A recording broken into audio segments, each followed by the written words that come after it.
अगर इंडिया में हम लोग किसी भी सड़क पर गाड़ी चलाते हैं, सो कौन से साइड में हम लोग गाड़ी चलाते हैं? डिसाइड होता है हमारे पास लेफ्ट साइड। अगर हम लोग ब्रिटेन की बात करें तो वहां पर भी क्या होता है, लोग लेफ्ट साइड में गाड़ी चलाते हैं। ऐसे बहुत सारे देश हैं जहां पर लेफ्ट साइड में गाड़ी चलाते हैं। बट फिर भी पूरे हमारे वर्ल्ड में जो 2/3 कंट्रीज होती हैं वो राइट साइड में गाड़ी चलाते हैं। बट हम लोग क्यों ऐसा करते हैं कि हमारे पास जो हमको लेफ्ट साइड ही चलाना, जब सारी दुनिया राइट साइड में जा रही है, हम लेफ्ट साइड में जाने की कोशिश कर रहे हैं। दैट्स बिकॉज ऑफ ब्रिटेन में क्या है कि हमारे पास हमारे ऊपर में 200 साल तक राज किया है। तो ऑब्वियसली हम लोग क्या करने वाले हैं, उन्हीं की जो रूल्स इसको अभी तक फॉलो कर रहे हैं। खुद का नया रूल तो हमको बनाना नहीं है, but we are following the same rule whatever was given to us again. But in Europe हमारे पास मैक्सिमम जो कंट्रीज होती है वो भी क्या करते हैं, 2/3 जो हमारे पास मैक्सिमम कंट्रीज है वो राइट साइड में गाड़ी चलाती है। बट ये सब चीजों का पॉइंट क्या है? पॉइंट हमारे पास ये है कि हमारे पास जो रूल्स है, ट्रैफिक रूल्स है, बहुत ही इंपॉर्टेंट होते हैं। अगर मान के चलो कोई इंडियन है, बोलता है कि वे नहीं भाई, मैं तो आज से अमेरिकन जैसे गाड़ी चलाना चाहता हूँ, so what would happen? Accident होने वाला है। ठीक है, बिकॉज सारे के सारे राइट साइड में लेफ्ट साइड में गाड़ी चला रहे हैं, वो अकेला क्या राइट साइड में गाड़ी चलाने लग जाएगा, तो ऑब्वियसली एक्सीडेंट होने वाला है। तो हमारे पास जो रूल्स होते हैं, चाहे ट्रैफिक रूल्स की बात करें, स्कूल के रूल्स की बात करें या कोई से भी रूल्स की बात करें, ये हमारी सेफ्टी के लिए होते हैं। अगर हम इसको फॉलो नहीं करते हैं तो प्रॉब्लम्स क्रिएट होते हैं। खैर, एज इंडियन हमको रूल्स तोड़ने का बड़ा शौक है। मूवी में भी वही दिखाता है कि सबके सब रूल्स तोड़ते हैं, बट उसके कॉन्सिक्वेंस भी होते हैं जो कि हमको मूवीज में, टीवी सीरियल्स में देखने नहीं मिलते हैं। ऐसे ही कुछ हमको यहाँ पर देखने मिलता है। जब हम लोग इलेक्ट्रिकल की बात करते हैं, जब हम लोग सर्किट्स की बात करते हैं, तो हमको कुछ सर्टन रूल्स को फॉलो करना पड़ते हैं। अगर हम लोग फॉलो नहीं करेंगे रूल्स को तो कोई बात नहीं, मत करो। बट इन द एंड हमारे पास में सॉल्यूशंस नहीं आने वाले, हमारे पास में आंसर्स नहीं आने वाले। ये कौन कौन से रूल्स हैं, इस रूल को किसने दिया था? तो किरचॉफ करके एक साइंटिस्ट थे, उसने हमारे पास में दो रूल्स दिए थे जिसके थ्रू हम लोग किसी भी सर्किट में करंट एंड वोल्टेज की वैल्यू को निकाल सकते हैं। पहला रूल था हमारे पास में किरचॉफ्स करंट लॉ, या फिर इन शॉर्ट प्यार से हम लोग क्या बुलाते हैं इसको, केसीएल बुलाते हैं। तो किरचॉफ का करंट तो क्या बताता है कि हमारे पास में जो करंट रहता है वो किस तरीके से बिहेव करता है सर्टेन पॉइंट्स पर। तो अकॉर्डिंग टू किरचॉफ का करंट लॉ, मान के चलो कि हमारे पास में अलग अलग ब्रांचेस से करंट आ रहे हैं एंड वो मीट कर रहे हैं जंक्शन जे पर। एट द सेम टाइम कुछ करंट्स बाहर की तरफ जा रहे हैं।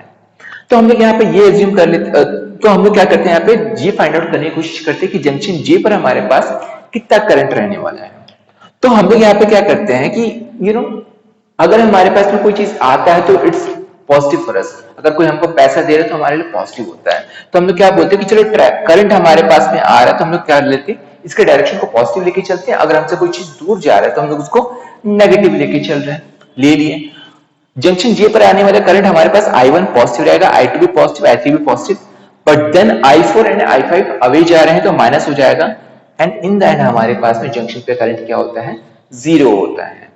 तो किरचॉफ ने हमको क्या किया है, इस लॉ को बताया है। इसका मतलब ये होता है कि किसी भी जंक्शन पे अगर हम लोग सारे करंट का एडिशन करें तो करंट वहां पर हो जाएगा जीरो। बट ऐसा क्यों होता है? चलो एक एनालॉजी लेके चलते हैं इस समझने के लिए। मान के चलो कि हमारे पास में डिफरेंट डिफरेंट स्ट्रीट्स हो गए। अब ये जो स्ट्रीट्स हैं, इनके बाजू में तुम लोगों ने घर बने या फिर मकान बने देखा होगा। ऑफ कोर्स लोग सड़क के बाजू में ही घर बनाते हैं, बिना सड़क के वही गाड़ी कैसे निकालेगा, इंसान कैसे निकलेगा। बट कभी भी स्क्वायर पर, चौक पर कभी किसी को मकान बनाते देखा है क्या? बहुत ही रेयर ओकेशन पे तुमको ये सब चीजें देखने वाली है, बिकॉज वहां पे स्पेस नहीं होता है। तो वैसे ही कुछ हमारे पास में यहाँ हो रहा है, जहां पे करंट आएंगे और चले जाएंगे। जैसे कि स्क्वायर पे लोग आते हैं और चले जाते हैं, कोई यहाँ पे रुकता नहीं है, कोई वहां पे खड़े नहीं होता है, वहां पे कोई सोता नहीं है, या फिर वहां पर कोई अपना घर नहीं बनाता। वैसे करंट हमारे पास ब्रांचेस से आते हैं और जंक्शन से पास होते हुए चले जाते हैं, बट जंक्शन पर हमारे पास में करंट बिल्कुल नहीं होता। तो ये तो हो गया हमारे पास में किरचॉफ का first law which is called KCL या फिर किरचॉफ करंट लॉ। अब हमारे पास में दूसरा लॉ है जिसको हम बोलते हैं किरचॉफ वोल्टेज लॉ, फिर प्यार से हम लोग इसको बुलाते हैं केवीएल। अब ये थोड़ा सा कॉम्प्लिकेटेड होता है, हमारे पास सर्किट भी ज्यादा नहीं, थोड़ा सा कॉम्प्लिकेटेड है। ठीक है, यहाँ पे कुछ सर्किट इस तरीके से बना हुआ है कि हमारे पास में एक बैटरी लगा हुआ है, 3 रेजिस्टेंस है एंड एक और बैटरी लगा हुआ है। ठीक है, देखने पर एक बार हमको लग रहा है कि हमारे पास में सारे के सारे रेजिस्टेंस क्या है, पैरेलली लगे हुए हैं। इसको हम लोग लूप का लॉ भी बोलते हैं, बिकॉज हमारे पास यहाँ पर क्या है, लूप्स बन रहे हैं। And what is loop? ठीक है, लूप एक ऐसा पाथ होता है जिसका ना तो कोई स्टार्टिंग पॉइंट होता है ना तो इसका कोई एंड पॉइंट होता है। मैं लूप को स्टार्ट कर सकता हूं ए से, बी पे जा रहा हूं, एफ पे जा रहा हूं, ई पे आ रहा हूं और ए पे वापस आऊंगा तो मेरा लूप एंड हो जाएगा। बट अगर मुझको ये कोई बताएगा नहीं कि ये पॉइंट ए है कहां, मैं कहीं से भी रैंडमली स्टार्ट कर देता हूं और घूमते रहता हूं and I am still waiting for the end to come, but वो नहीं आने वाले बिकॉज हमको पता नहीं है। सो ऐसा पाथ, इसको हम लोग क्या बोलते हैं, जो कि जो स्टार्ट भी होता है और खत्म भी हो जाता है एक ही पॉइंट पर, उस बात को हम लोग बोलते हैं लूप। तो ये उसका हमारे पास में क्या हो जा रहा है, सोल्यूशन होने वाला है। तो ये काम किस तरीके से करता है ये देखते हैं। ठीक है, हमारे पास में ये जो सर्किट हो गया, इसमें दो टाइप के एलिमेंट है, एक हो जा रहा है पैसिव एलिमेंट हो जा रहा है और एक हो रहा है हमारे पास में एक्टिव एलिमेंट। अब एक्टिव एलिमेंट किसको बोलते हैं? इन जनरल एक्टिव एलिमेंट ऐसे हमारे पास एलिमेंट होते हैं जो कि पावर प्रोवाइड करते हैं, जैसे कि इस केस में हो गया बैटरी या फिर जनरेटर या फिर तुम्हारे पास फोन की जो बैटरी होती है या फिर जो भी हमारे पास सोर्स होता है जिससे हमको एनर्जी मिलता है, उसको हम लोग बोलते हैं active element. And passive element किसको बोलते हैं? जो कि उस पावर का कंजप्शन करता है, जैसे कि हमारे पास यहाँ पे हो गया रेजिस्टेंस। रियल लाइफ की बात करें तो हमारे पास जो मोबाइल फोन हो जा रहे हैं या फिर हमारे पास में जो बल्ब हो जा रहा है, जो भी इलेक्ट्रॉनिक डिवाइसेस हैं, those are called passive elements. तो हमारे पास रेजिस्टेंस क्या हो जा रहा है, पैसिव एलिमेंट्स हो जा रहे हैं। ठीक है, अब हम लोग यहाँ पे क्या करते हैं, सर्किट को सॉल्व करने तो हमारे पास करंट तो होना चाहिए। चलो हम यहाँ पे देखते हैं करंट कैसा है। मैं अज्यूम कर लेता हूं, अगेन हमारे पास जरूरी नहीं है कि केवीएल हमको जब सॉल्व करने मिले तो हमारे पास में करंट की वैल्यू गिवन हो, नहीं गिवन होगी तो हमको क्या करना पड़ेगा, फाइंड आउट करना पड़ेगा या फिर अजम्पशन लेना पड़ेगा। तो हम लोग यहाँ पे अज्यूम कर लेते हैं कि हमारे पास में बैटरी V1 है, ये हमारे पास एक करंट प्रोड्यूस कर रहा है जिसकी वैल्यू होने वाली है अपने पास में I1। एंड हमारे पास V2 जो प्रोड्यूस करने वाला करंट है ये हो जाएगा अपने पास में I2। अब बात यहां पर ये है कि R2 के पास में, क्योंकि I1 V1 से निकल रहा है एंड I2 V2 से निकल रहा है, तो R2 के पास में क्या जाने वाला है? तो आंसर सिंपल, दोनों जाने वाला है। I1 प्लस I2 दोनों करंट हमारे पास क्या होगा, मिलकर R2 से हमारे पास में फ्लो करने वाले हैं। एंड पॉइंट F पर हमारे पास क्या हो जाएगा, ये जो करंट हमारे पास में R2 के पास गए थे ये अपने अपने जगह पर फिर से वापस चले जाएंगे, फिर कौन तू है कौन मैं हूं इससे कोई फर्क नहीं पड़ता। I1 फिर से क्या करेगा, V1 की तरफ जाएगा एंड I2 क्या करेगा, फिर से V2 के टूवर्ड्स हमारे पास जाने वाला है। तो हम लोग यहाँ पर ये देख सकते हैं कि जो बैटरी है जिसको हम लोग बोल रहे हैं एक्टिव एलिमेंट, जहां पर हमारे पास करंट का फ्लो डायरेक्शन होता है पॉजिटिव टू नेगेटिव। अब बात करते हैं हम लोग पैसिव एलिमेंट्स की। अब ये जो पैसिव एलिमेंट है यहां पर हमारे पास करंट का फ्लो कैसे होने वाला है, तो यहां पर भी हमारे पास क्या हो जाएगा, जो करंट फ्लो करेगा वो पॉजिटिव टू नेगेटिव होने वाला है। तो हम लोगों ने यहाँ पे क्या कर दिया है, R2 पर जो वोल्टेज रहने वाला है उसकी पोलैरिटी हम लोगों ने कैसे यहाँ पे शो कर किया है, करंट के फ्लो के चलते हम लोग यहाँ पे शो किए। अगेन हमारे पास करंट क्या रहता है, पॉजिटिव से नेगेटिव पोलैरिटी की तरफ जाता है। तो यहां से I1 I2 के चलते जो एंटर कर रहा था कहां पर एंटर करेगा, प्लस पर, एंड एग्जिट करेगा माइनस से। सेम हमारे पास होने वाला है R1 के लिए एंड सेम होने वाला अपने पास में R3 के लिए। तो चलो ठीक है, ये तो हो गया हमारे पास सर्किट हम लोगों ने किस तरीके से बनाया है। अब मेन चीज पर आ जाते हैं, जैसे मैंने बोला कि हमको यहाँ पर जो केवीएल है केसीएल है क्यों अप्लाई करना है, इसलिए अप्लाई करना है बिकॉज हम लोग यहाँ पे चाहते हैं कि करंट या वोल्टेज की वैल्यू हमको मिल जाए। ठीक है, तो हम लोग यहाँ पे फर्दर सॉल्व करते हैं। हम लोग क्या बोलते हैं, यहाँ पे एक लूप लेके चल रहे हैं A B F E A, but again हमारे पास में A B F E sufficient था, ए वापस क्यों लिए? मैंने बताया कि हमारे पास जो लूप होता है जिस पॉइंट से शुरू होता है उसी पॉइंट पर वापस आके खत्म होना चाहिए, then it will be called loop. तो चलो ठीक है, अब मैं यहाँ पे क्या कर देता हूँ, मैं अपना एक पर्टिकुलर डायरेक्शन ले लेता हूँ। मैं ले लेता हूँ कि ये लूप को मैं लूप 1 ले लेता हूँ एंड मैं इस डायरेक्शन में क्या करने वाला हूँ, अपना कैलकुलेशन करने वाला हूँ। बिकॉज हमारे पास में एक लूप हो गया तो तुम उसमें सीधा भी चल सकते हो उल्टे भी जा सकते हो, ऐसा कोई बाउंडेशन नहीं है कि तुमको इसी डायरेक्शन में जाना है। तो हम लोग भी क्या कर ले, मैं अज्यूम कर लेता हूँ कि लूप 1 है मेरे पास में, यहाँ पे मैं क्या कर रहा हूँ, काउंटर क्लॉकवाइज जा रहा हूँ एंड मैं अगेन सेकंड लूप में भी क्या करूंगा, काउंटर क्लॉकवाइज ही जाने वाला हूं। तो हम लोग दोनों को अलग अलग सॉल्व करते हैं। पहले लूप की बात करते हैं, ए बी एफ ई की बात करते हैं। सबसे पहले हमारे पास जो वोल्टेज का सोर्स है, बिकॉज हमारे पास ये क्या है, वोल्टेज लॉ है, तो वोल्टेज का सोर्स हमारे पास हो जा रहा है V1, मैं यहाँ पे लिख लेता हूं, ठीक है।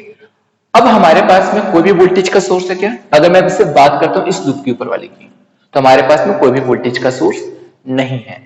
बट हम लोग यहाँ पर ये भी देख रहे हैं कि हमारे पास पैसिव एलिमेंट्स लगे हैं R2 एंड R1, क्योंकि इस लूप पर है। यहां पर भी क्या होता है, कुछ ना कुछ वोल्टेज का ड्रॉप तो होता है, तो हम लोग इसका भी कैलकुलेशन कर सकते हैं।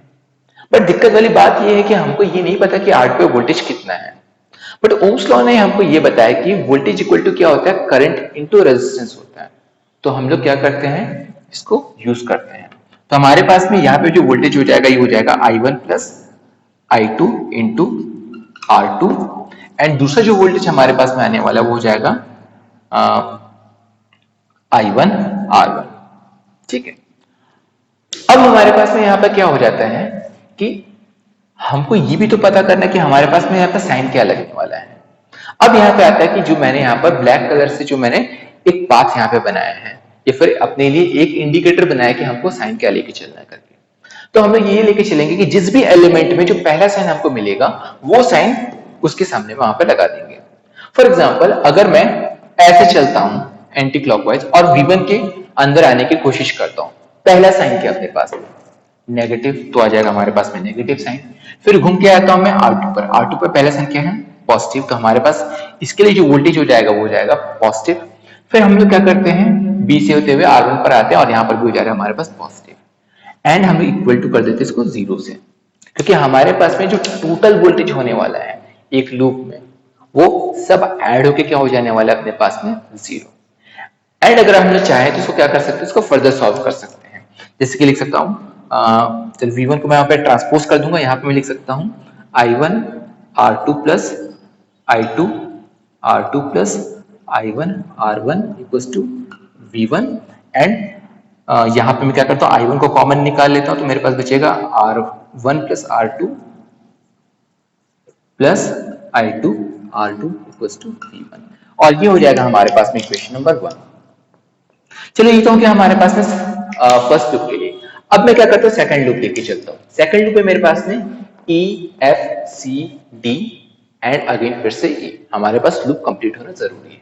सेम यही चीज हमको यहाँ पे देखना है। मैं क्या करता हूँ कि चलो यहाँ पे सबसे पहले हमारे पास में एक्टिव एलिमेंट हो जा रहा है V2, तो मैं यहाँ पे लिख लेता हूँ V2। दूसरा जो चीज हमारे पास में पैसिव एलिमेंट है वो अपने पास में R3 है। R3 पे कुछ वोल्टेज होने वाला है। अब यहाँ पर हमारे पास में वोल्टेज की वैल्यू क्या होगी, जो करंट इसमें से पास होगा उसके उस करंट को रेजिस्टेंस से हम लोग मल्टीप्लाई कर देंगे, तो करंट यहाँ से पास हो रहा है अपने पास में I2, तो ये हो जाएगा अपने पास में I2 R3। एंड एक और हमारे पास में रेजिस्टेंस आ जा रहा है इस पे, वो है R2। R2 एंड इस करंट को हमको क्या करना है, यहाँ पे मल्टीप्लाई करना है, तो ये हो जाएगा अपने पास में I1 plus I2 R2 equal to 0 हो जाएगा। फिर हमारे पास है वही चीज हमको देखना है कि हमारे पास साइन क्या लगने वाला है सारे एक्सप्रेशंस का। तो सबसे पहले हम क्या करते हैं, इस पाथ को फॉलो करते हैं। मैं पहले यहाँ पे क्या कर रहा हूँ कि R2 से पास कर रहा हूँ। R2 पे जैसे मैं एंटर कर रहा हूँ तो मेरे पास में साइन क्या मिल जा रहा है, हमको माइनस साइन मिल जा रहा है। तो हमारे पास इससे एसोसिएटेड जो वोल्टेज है which is I1 plus I2 R2, इसके सामने लगा देंगे हम लोग माइनस साइन। अब वापस आते तो हम लोग के पास में V2 पड़ता है, V2 में एंटर करते हैं तो हमारे पास साइन क्या पड़ रहा है, पॉजिटिव, तो ये हो जाएगा अपने पास में पॉजिटिव। R3 पे एंटर करेंगे क्योंकि हमारे पास में हम लोग क्या कर रहे हैं, एंटी क्लॉकवाइज चल रहे हैं, तो हमारे पास में यहाँ पर हो जाएगा साइन माइनस का। अब हमको यहाँ पे क्या करना है, इसको और फर्दर सॉल्व करना है। V2 हमारे पाते यहीं ले आते हैं, यहाँ पर हो जाएगा अपने पास में I2 R3 plus I1 R2 plus I2 R2। हम लोग क्या कर लेते हैं, I1 को कॉमन निकाल लेते हैं, जिसके पास I1 होगा, खैर एक ही के पास में है, बट I2 हमारे पास में दो एक्सप्रेशन दो इसके पास में, तो R2 प्लस R3 हो जाएगा। एंड हम लोग क्या कर सकते हैं, equation number 1 and equation number 2 दोनों को आपस में सॉल्व करके हम लोग यहाँ पे कोई सी भी करंट एंड कोई सी भी वोल्टेज की वैल्यू को फाइंड आउट कर सकते हैं। सो इन द एंड अगर हम यहाँ पर देखें तो हो क्या रहा है, सारे के सारे जो हमारे पास में रेजिस्टेंस एंड करंट का जो प्रोडक्ट होता है उसका सम अगेन रेजिस्टेंस एंड करंट के प्रोडक्ट का सम, वो क्या होता है अपने पास में जितना भी हमारे पास वोल्टेज होता है या फिर जो ईएमएफ का सोर्स है उसके सम के इक्वल होता है। या फिर बोले तो हम लोग अगर दोनों को आपस में माइनस करें या फिर ऐड करें, जितने भी वोल्टेज के सोर्स सबको हम लोग यहाँ पर ऐड करें तो हमारे पास में एक लूप में करंट कितना, वोल्टेज कितना बचने वाला है, 0 बचने वाला है। सो ये हो जा रहा है हमारे पास में KVL and KCL. Again in short फिर से हम देख लेते हैं, केवीएल क्या बोलता है हमको कि हमारे पास में किसी जंक्शन पर या फिर किसी नोड पर करंट की टोटल वैल्यू क्या होती है, 0 होती है। केवीएल हमको क्या बोलता है, किसी लूप पर टोटल जो एडिशन ऑफ ईएमएफ होता है या फिर वोल्टेज होता है वो होता है अपने पास में 0। तो ये वोल्टेज का लॉ हो गया और ये हो गया अपने पास में करंट का लॉ हो गया। ये जंक्शन पर करंट को बोलता है 0, ये लूप पर बोलता है कि वोल्टेज की वैल्यू क्या हो जाएगी, 0।